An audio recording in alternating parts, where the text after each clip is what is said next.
Язмышлар ярында.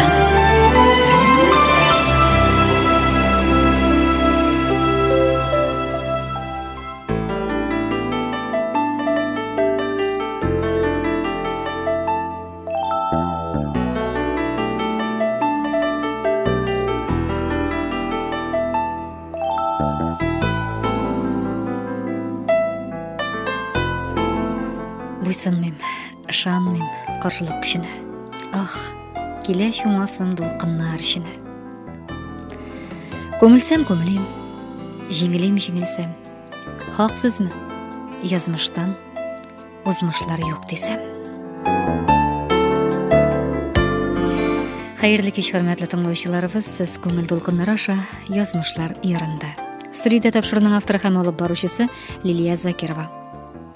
Мәгълүм булганча, тапшыруу сезнең язмышлар хакында, сездән килгән хатлар буенча төзелә. Еш кына теге яки бу теманы кузгатсак, аңа охшаш язмышлар турында безгә хатлар килә башлый. Без аларны кайта авызлар дип атыйбыз. Әйе, язмышлар төрле, ләкин уртаклык бар. Хәтерегездәдер, 9 май кичендә сугыш җимергән язмышлар турында сөйләшкән идек. Кан кыйгыч сугышның дәвамы тылда да озак еллар буе күп язмышларны җимергән. Ул тапшырудан сугыштан исән-имин кайткан гаилә башлыгы якты өметләр баглап төзегән йортларына үз гаиләсе белән түгел, сугыш кырыннан аны эзләп кайткан яшь хатын белән күченгән иде. 3 баласын төн йокламый баккан, изге дугалар белән ирен көткән беренче хатыны шул хәсрәттән еллар буе яшь түгеп якты дөньядан китте. Бу чиракта әлеге ир һәм яшь хатын ятим балаларын тәрбияләп үстерә, үзләре озын гомер кичерәләр. Бүгенге хатта бәян ителгән язмышта да мондай уртаклык бар. Әйдәгез, бергәләп укыйк. Тапшырылмаган хатлар.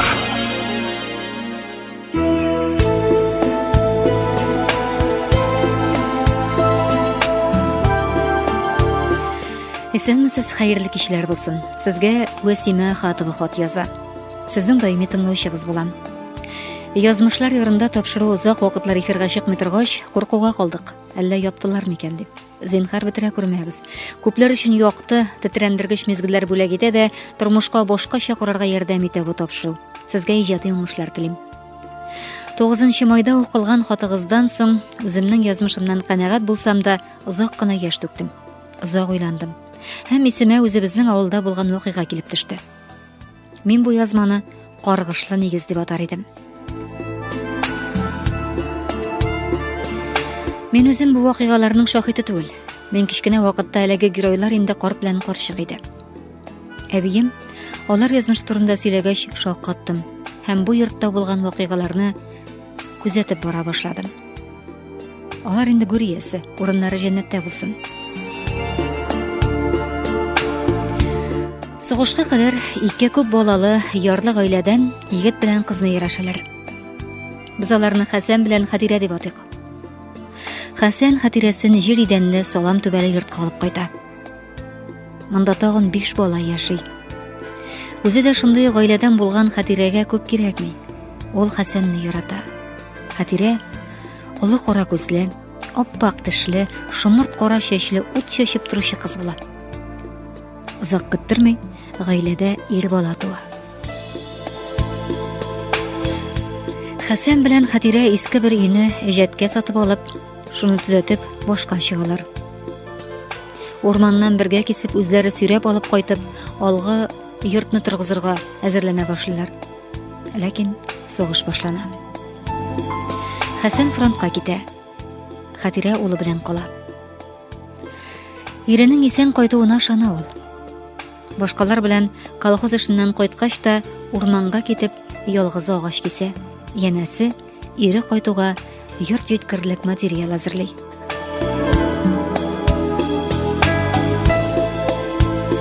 Ачлы-туклы яшәп, хәлсезләнгән хатын урманда аңын югалтып егыла. Тәгатенә табып алып кайталар үзен, ачуланалар. Шулай да 4 ел буе байтак кына материал туплый ул. Ире исән-сау кайта. Хатынның сөенечтән аягы җиргә тими. Тагын авырга кала. Икәүләп иске йортка өстәп, тагын бер бүлмә күтәрә башлыйлар. артыграк тырышып ташлаганнардыр. Хатирәнең авыры төшә. Һәм ул хәлсезләнеп урын өстенә егыла. Хәсән күпме генә тәрбияләсә дә аякка бастыра алмый. Аны районга хастаханәгә озаталар. Озак дәвалана Хатирә.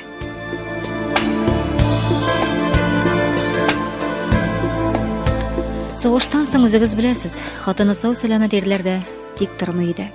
Алар дефицит товар кебек булган. Хәсән дә үзләреннән 2-3 яркылы гына ялгыз яшәүче хатынга яләшә. Аны Сәлимә дип атыйк. Сәлимә колхоз председателе хатыны була. Ире үлгән. Үз әти-әниләре ныклы гаиләдән, баласы юк. Авылда иң бай хатын исәпләнә. Андагы кебек чисталык, муллык, сый-нигъмәтне Хәсәннең төшендә дә күргәне булмый, әлбәттә. Хатирә сауыгып кайтуга бөтен авыл Хәсән белән Сәлимә турында гына сөйли. Хәсән үзе дә озак көттерми, Хатирәгә бар дөресен сөйләп бирә дә, өстендәге киеменнән гайры бүтән әйбер алмыйча чыгып китә һәм Сәлимәгә йортка керә.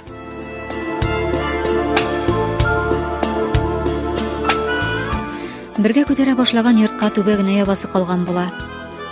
Хатирә өчен шушы көннән башлап дөнья бетә. Ул кешеләрдән, дөньядан читләшә. Көнләп, еллап усаллаша, кибә. Явыз бер карчыкка әйләнә. Ялгызы йорт түбәсен яба. Янына бер кешене якын җибәрмәй. Дуслары калмый. Гомумән ул кешеләрне сөймәскә әйләнә.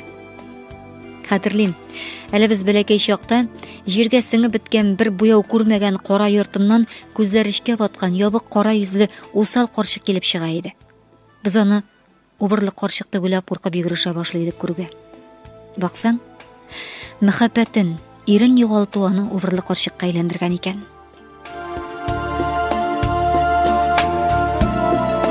Хәсән белән Сәлимә Хатирәдән бер үй аша гына нараттан зур итеп яңа йорт җиткерә. Күп итеп мал асрый, берсе бригадир, берсе кладовщик булып эшли. Кыскасы, балда майда йөзәләр. Ләкин балалары булмый.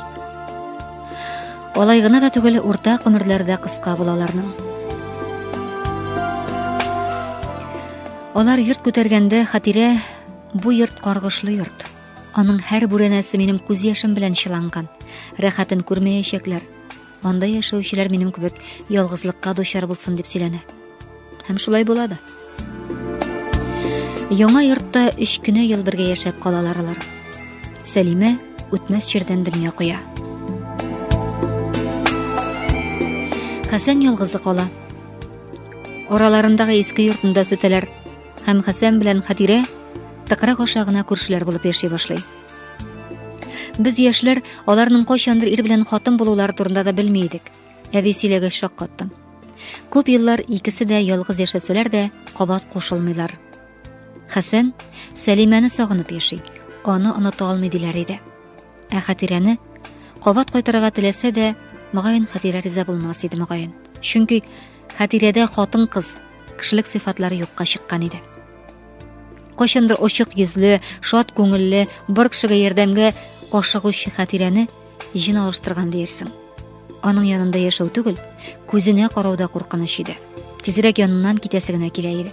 Шуңа күрәдер, уллары да 7нчедән тәмамлагач авылдан чыгып китә һәм бүтән аны күрүче булмый, хәбәрсез югала.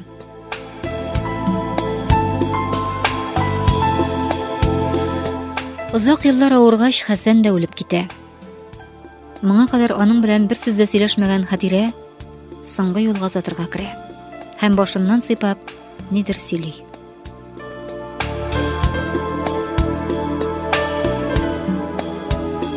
Хәсән үлсә дә, әлеге йорт башка хуҗаларга күчсә дә, ул берәүгә дә бәхет китермәй. Без үзеп авылдан чыгып киттек. Инде хәзер дә ничә еллар үтте. Ул йорт әлисән. Бу йортта яшәүчеләр ялгызлыктан интегә. Яшь бер матур пар килгән иде. Тик торганда хатыны ташлап чыгып китте. Ире 2 елдан соң асылны бүлде. Урта яшьләрдәге 2 гаилә бер-бер артлы шундый ук язмышка дучар булды. Икесенең дә хатыннары үлде. Берсе мунчада исереп, берсе авариядә. Әйрләре ялгыз каңгыра бирделәр дә берсе кинәт кенә үлеп китте, ә берсе башка улга йортка керде. Инде Ташкенттан кайткан гаилә яши башлады. Аның да хатыны 1 ел эчендә йөгереп йөргән җиреннән чирләп үлде. Икенче хатын алып кайтты, ансы тормады китте. Өченче хатыны үй түбәсеннән егылып төшеп урын өстендә ята бүгенге көндә дә. Хатирә әлбәттә барысында шаһиде була алмады. Ә беренче ике гаиләнең шулай бәхетсезлеккә дучар булуын күргәч ул әйткән диделәр. Бу йортта хатын-кыз яши алмаячак. Мин гаепле. Аны яндырмыйча торып котылып булмаячак дигән. Ә сәбәбен әйтмәгән. Хатирә үзе дә күргәсе. Гомере буе терәүле кара йортта кара киеп яшәде дә 90 яшенә җитеп үлеп китте. Авыл уртасындагы әлеге ике йорт яныннан үткәндә тән шимыртый. Бу кешеләрнең язмышы күз алдыннан үтә. Хатирәнең кара йорты ташлап калдырылган хатын-кызның күңел халатын хәтерләтсә, Хәсәннең йорты каргыш, рәнҗеш төшкән иратны хәтерләтә.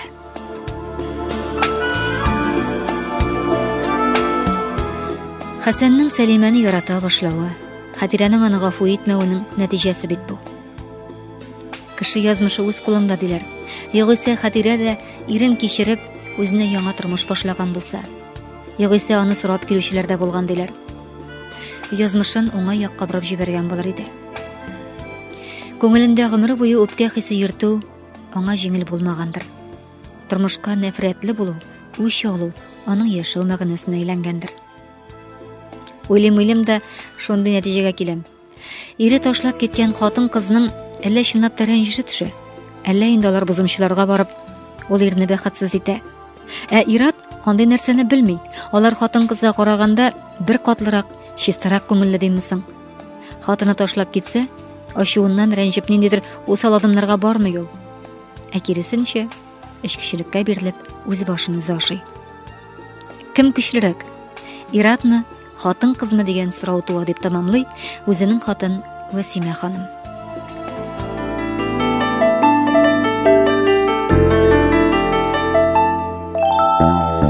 Хөрмәтле тыңлаучыларыбыз, менә сезгә шундый сорау куя хат авторы. Кем көчлерәк? Иратмы, хатын-кызмы? Һәм гомумән, сине ташлаганнар икән, монда кем гаепле? Кем гаепле һәм кемне гаепләргә соң? Рәнҗеп яшәү кемгә дә җиңеллек бирми. Ә ничек үзеңне кулга алырга? Үткәннәргә барбыр юл юк бит. Шалтыратыгыз безгә.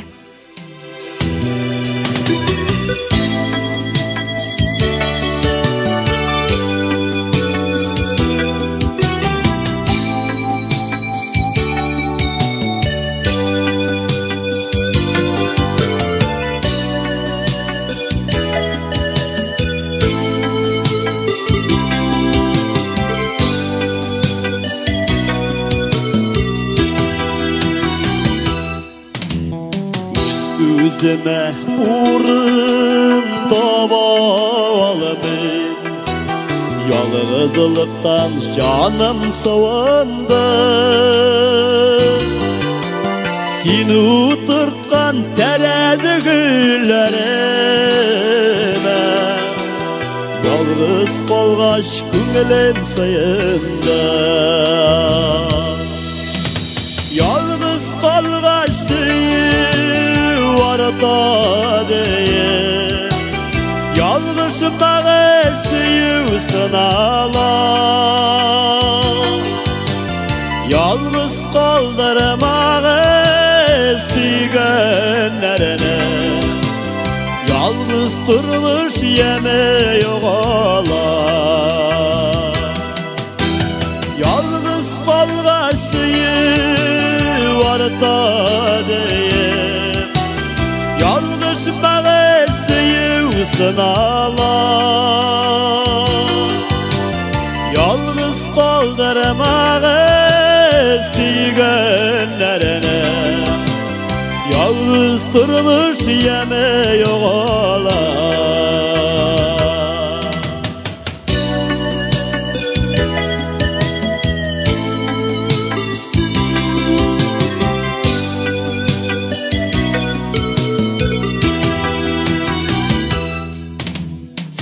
Süren itip duyam ayaz günü güleş yüzün gülüp durmasa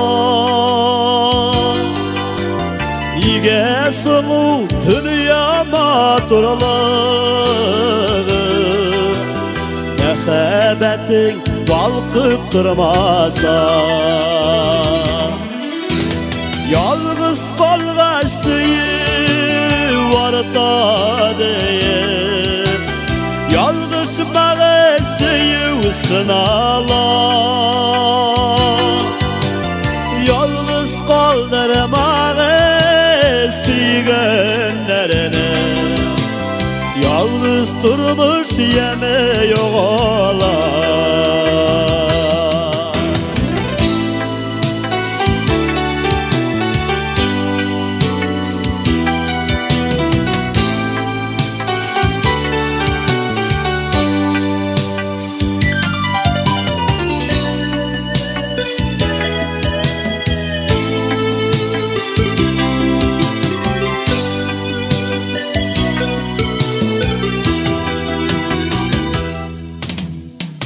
Şak yalğız durup ara deyip Sabırlığım minem sınada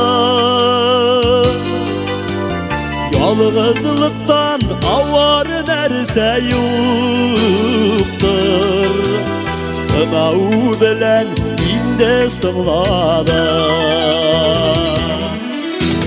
Yalğız kalgaçtı da deyip Yalnız mağazıyı sınala Yalnız kaldırmağı sigenlerine Yalnız durmuş yeme yuvala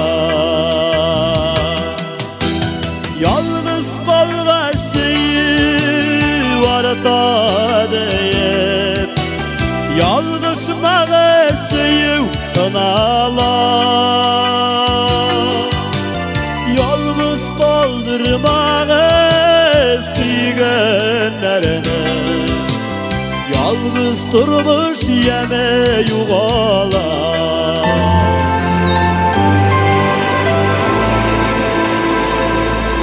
Yazmışlar yarında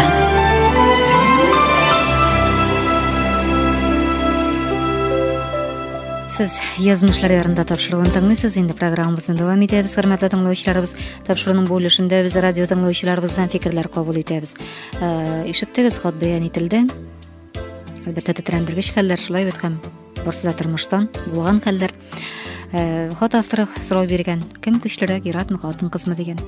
Umuman seni tashlaganlar ekan, bunda kimni g'ayiblarga ranjib yashaw, birovga da yengillik bermay, anisha o'zingni qo'lga olirga.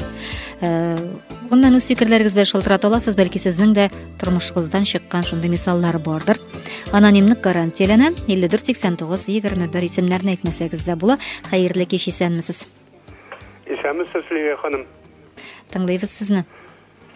Bunda tege xotin qiz yarat turunda ulyasi aytsang, endi в общем плане xotin qiz намного kuchliroq yaratdan. Bu случайда mında ikisi de kuchsizlar deb o'ylayman men. Sening Hasan agarda molaying bo'lgan ekan, nechikda Salimani yoratsang da etsang da, molayga yordam etishga tegishing. Nega sen u noshar qora yurtda, tirovli yurtda ko'pir kechirgan? Bu xatiraga endi sening molaying bor bit onlardan. Ochlanirga kerakmi? Turmushni buzarga kerakmi? Yasha, molaying uchun yasha. Sho'grayt molayına otası yardım etmegen, molayına anisi yardım etmegen, molayı çıkıp gitken de 7. klasstansın. Yoğalgan. Etige yakşımısın, ili aniga yakşımısın. Bunda bir-birine noşarlık işlevden bir fayda yok. Bala binabat kaldı. Bala otasız da anisiz de kaldı. Bütün ağırlıkını bala ko'targan bu şiraqda deyesiz keleydi. Men şolay deb o'ylayman. Bunda ikisi de kuchsizlar.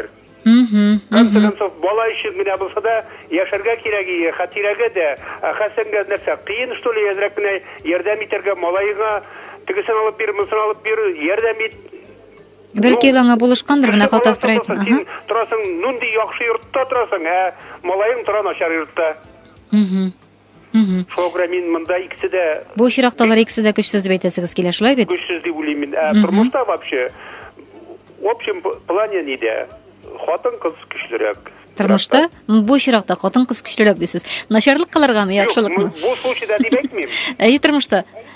Тормышта менә башка случайларда хатын-кыз көчлерәк. Хатын-кыз баласын да карый, эшен дә эшли, ират берәрсе булса, ишә башлый, тыша башлый, бөтенләй гуләй итә башлый. Хатын-кыз баласын карый, өйне алып бара, эшен эшли, тормышны алып бара. Ират Ират көчсезрәк булып чыга бу очракта диясегез килә.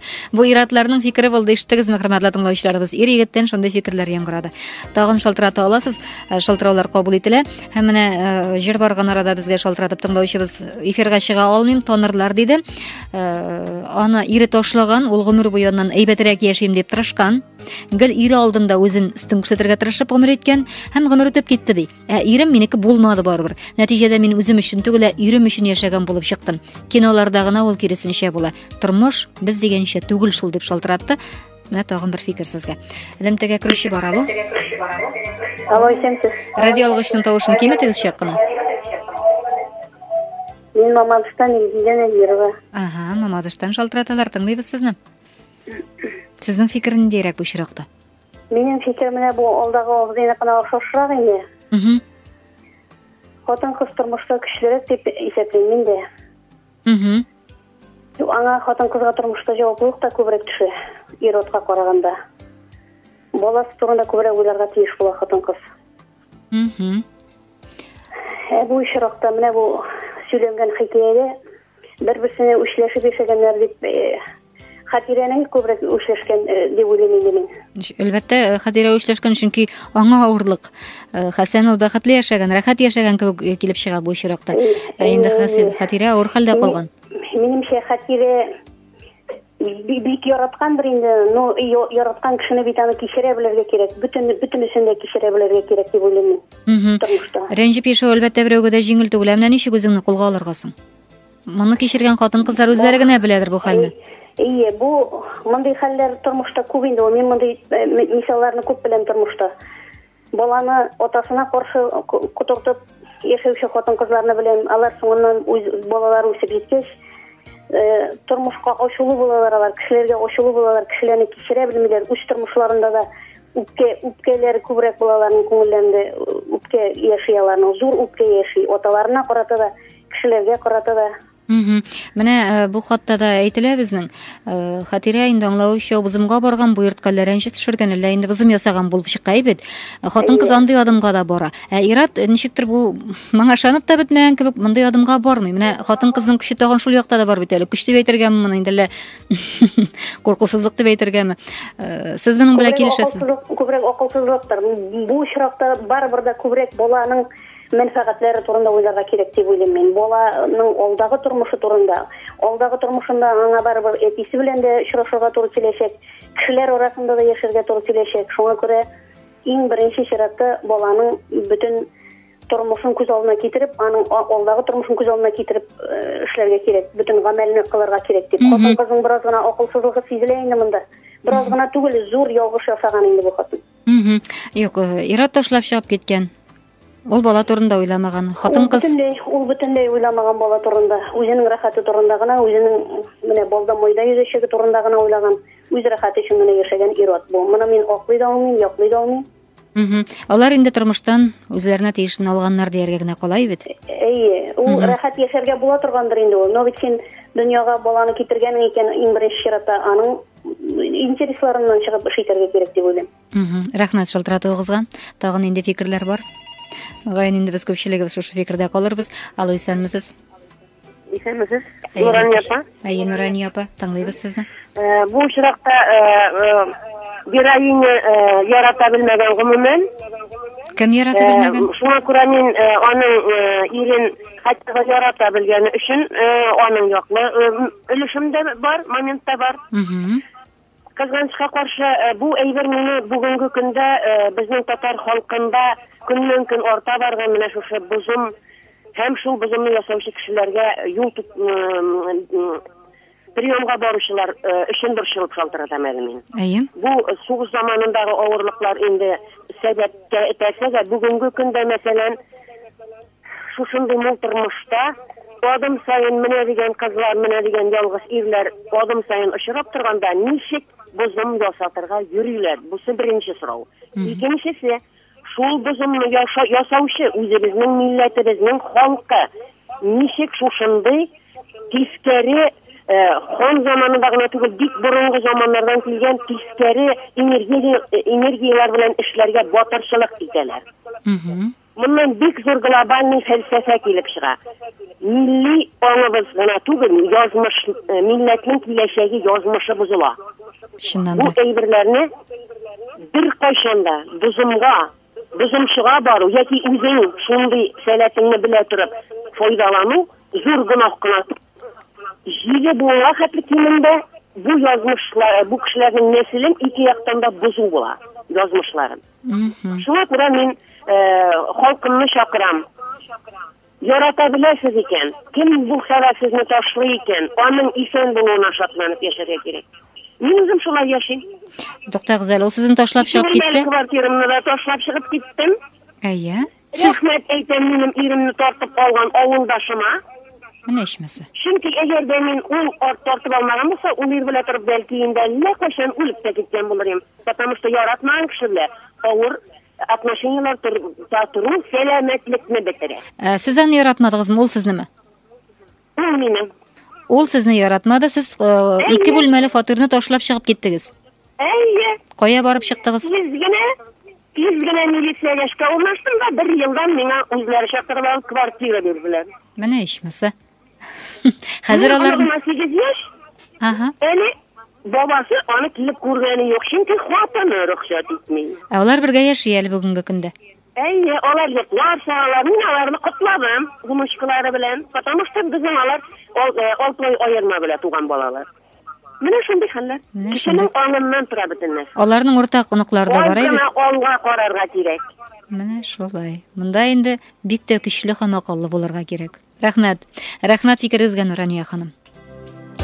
22 сәгать 44 минут. Тагын шәп кына сөйләшер вакытыбыз бар. Күрәсез, әллә нинди көчле ихтыярлы кешеләр яши. Алло, исәнмесез? Алло, исәнмесез? Менә яңына. Идегез булай тигәле. Радиологичын тавышын ябыгыз әле. Ябып куйгыз сез аны. Яптым. Ул ханым үзенең ире ташлап чыгып киткәч, үчитеп яшәгән кебек яши.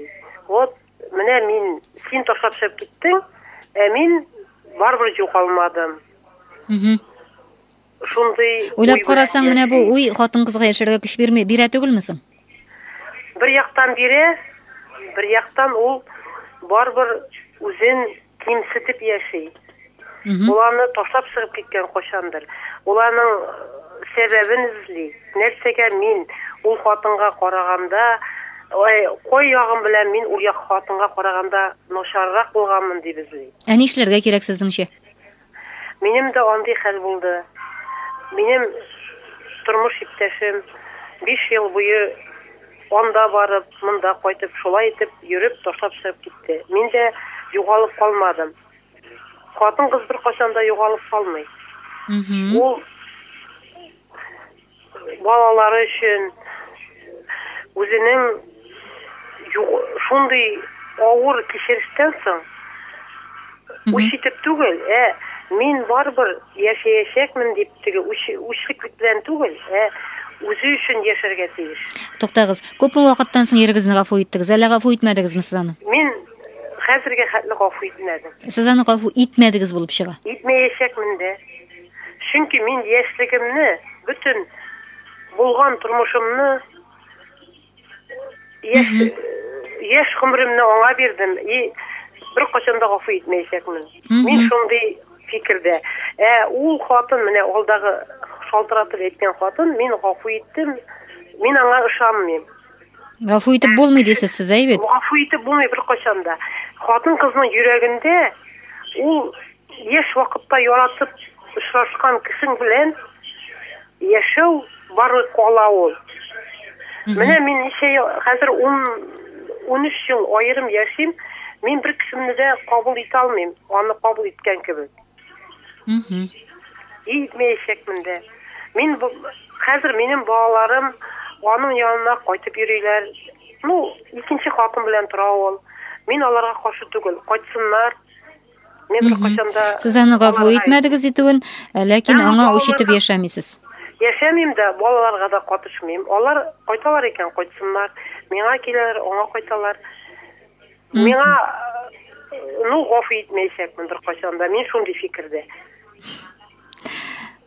Sizge elbette жеңил түгелдер, ләкин yıllar ötkeş булса да ынтырга һәм гафу итәргә язсын. Без шул теләктә калабыз сезгә һәм бәхет телибез, бәхетле киләчәк. 22 сәгать 47 минутта җиткән. Әлбәттә фикерләр күп төрле булачак, шалтыраулар әле туктамаячак. Язмыш һәм тәкъдир Yıllar буе fikir alışsan da şuna çığa olmay торган, шундый әңгәмә кура торган мөгаен узун юлдыр ул. Телисегенә кала, язмыш мәрхәмәтле булсын безгә дип. Хөрмәтле тыңлаучыларыбыз, сездән хәбәрләр көтәбез. Язгыз, шалтыратыгыз. Беләсез, адресыбыз Яңа шәһәр 27-19 Күңел радиосы язмышлар ярында тапшыруына. Әгәр инде язып җибәрәсегез килмәсә, килеп безгә сөйли аласыз яки телефоннан 548921 телефон аша исемнәр әйтелмәй, аноним рәвештә барсы да эфирга чыгарыла. Хәрәкәт тукталса, бәрәкәт чырасыз. Бер нәрсә яуламый көрәшсез, ярасыз. Жанымда тормышның ышкыны барында. Канымны суытмам. Язмышлар ярында дип яза Айрат Суфиянов.